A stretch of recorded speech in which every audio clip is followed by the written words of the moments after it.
Hello నమస్తే. ఈ దేశంలో ఏకపార్టీ తరహా వాతావరణం ఉండొద్దు. భారతీయ జనతా పార్టీని కౌంటర్ చేస్తూ ప్రతిపక్షాలు కూడా బలంగా ఉండాలి. ఒకే పార్టీ కంటిన్యూ అధికారంలో ఉండదు. అధికారం కూడా మార్పిడి జరిగితే చెక్స్ అండ్ బ్యాలెన్సెస్ ఉంటాయి. ప్రజలకు మంచి జరుగుతుంది అని చాలా మంది భావిస్తుంటాం. ప్రజాస్వామ్యం బావుండాలని కోరుకునే వాళ్ళంతా. అలాంటి వాళ్ళంతా కాంగ్రెస్ పార్టీ ఇంకొంచెం బలంగా ఉండాలి. కాంగ్రెస్ పార్టీ మంచి స్ట్రాటజీస్ రూపొందించాలి. కాంగ్రెస్ పార్టీ మోదీ సర్కార్ చేస్తున్న తప్పుల్ని ప్రజల ముందు పెట్టాలి. పోరాటం చేయాలి. కాంగ్రెస్ పార్టీ కూడా అధికారంలోకి రావాలని కోరుకునే వాళ్ళు, కాంగ్రెస్ పార్టీ ఐడియాలజీ లేని వాళ్ళు కూడా ఉంటారు. అటువంటి వాళ్ళందరినీ కాంగ్రెస్ పార్టీ ఎప్పుడూ డిసప్పాయింట్ చేస్తూనే ఉంది.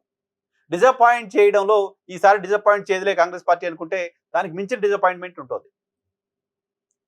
5 రాష్ట్రాల ఎన్నికల సందర్భంగా కాంగ్రెస్ పార్టీ వ్యవహరించిన తీరు అనేక విమర్శలకు తావిచ్చింది. అనేక విమర్శలు ఎదుర్కొంది కాంగ్రెస్ పార్టీ. తమిళనాట విజయ్తో కలిసి ఎన్నికలకు వెళ్లాల్సి ఉండింది కాంగ్రెస్ పార్టీ. విజయ్ 70 అసెంబ్లీ స్థానాలని కాంగ్రెస్ పార్టీకి ఆఫర్ చేశారు. అంతేకాదు వచ్చే లోక్సభ ఎన్నికలలో 30 లోక్సభ స్థానాలని కాంగ్రెస్ పార్టీకి వదిలేస్తాను, కేవలం 9 చోట్ల మేము పోటీ చేస్తామంటూ విజయ్ ఆఫర్ ఇచ్చారు. అటువంటి ఆఫర్ను కూడా వదులుకొని డిఎంకే కోసం కాంగ్రెస్ పార్టీ అక్కడ డిఎంకేతో కలిసి పోటీ చేసింది. 5 అసెంబ్లీ స్థానాలకు పరిమితమైంది. సో కాంగ్రెస్ పార్టీ ప్రాపర్గా స్ట్రాటజీస్ని రూపొందించుకోలేకపోతోంది. అదే సమయంలో ఎన్నికలు ముగిసిన తర్వాత డిఎంకేతో చెప్పి, డిఎంకేతో మాట్లాడి, డిఎంకేని కూడా పోగొట్టుకోకుండా, డిఎంకేతో మాట్లాడిన తర్వాత విజయ్కి మద్దతు ప్రకటించుంటే అటు డిఎంకేకి సంబంధించిన మద్దతు కాంగ్రెస్ పార్టీకి ఉండేది. కాంగ్రెస్ పార్టీ ఒక పెద్దన్న తరహాలో బిహేవ్ చేసినట్టుండేది. అలా కాకుండా ఎన్నికల ఫలితాలు రాగానే సడన్ గా డిఎంకే వదిలేసి, కమ్యూనిస్టులను అక్కడే వదిలేసి వచ్చి టీవీకేతో కలిసింది. అలా కూడా విమర్శలు పాలైంది. ఇక ఇప్పుడు తమిళనాడు తర్వాత కేరళలో కాంగ్రెస్ పార్టీ ఘన విజయం సాధించింది. 100 స్థానాలు గెలుచుకుంది కాంగ్రెస్ పార్టీ. గడిచిన 2-3 దశాబ్దాల్లో అక్కడ యూడీఎఫ్ ఎల్డీఎఫ్ కూటమి మధ్య కంటిన్యూస్ గా ఫైట్ జరుగుతోంది.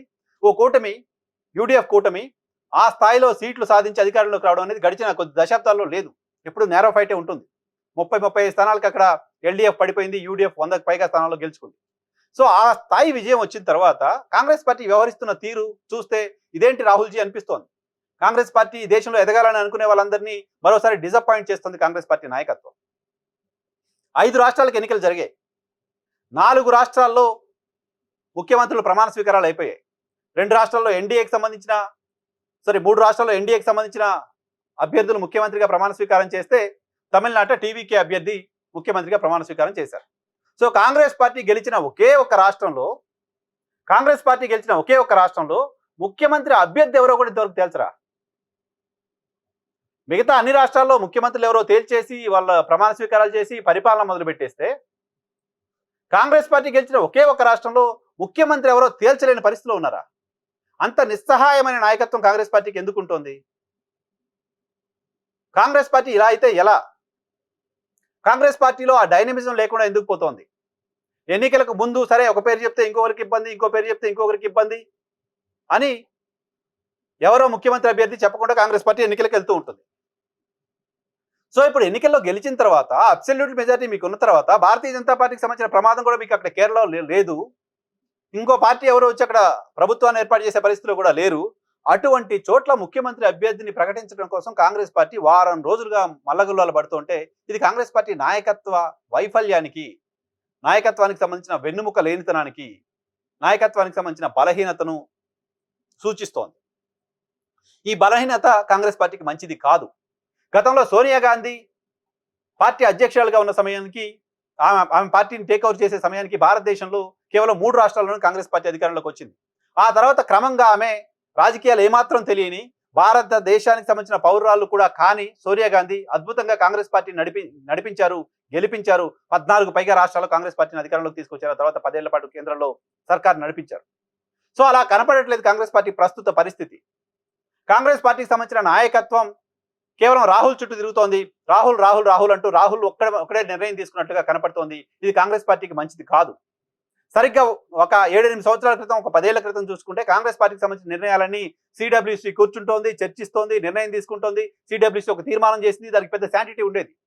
సిడబ్ల్యూసీ సమావేశం జరుగుతుంటేనే దేశవ్యాప్తంగా చర్చ ఉండేది. ఇప్పుడు అలా పోయి ఎవరు డెసిషన్ తీసుకుంటున్నారో, ఎవరు ఎందుకు డెసిషన్ తీసుకున్నారో, ఏ కారణంతో డెసిషన్ తీసుకున్నారో తెలియని పరిస్థితి కాంగ్రెస్ పార్టీలో కనపడుతోంది.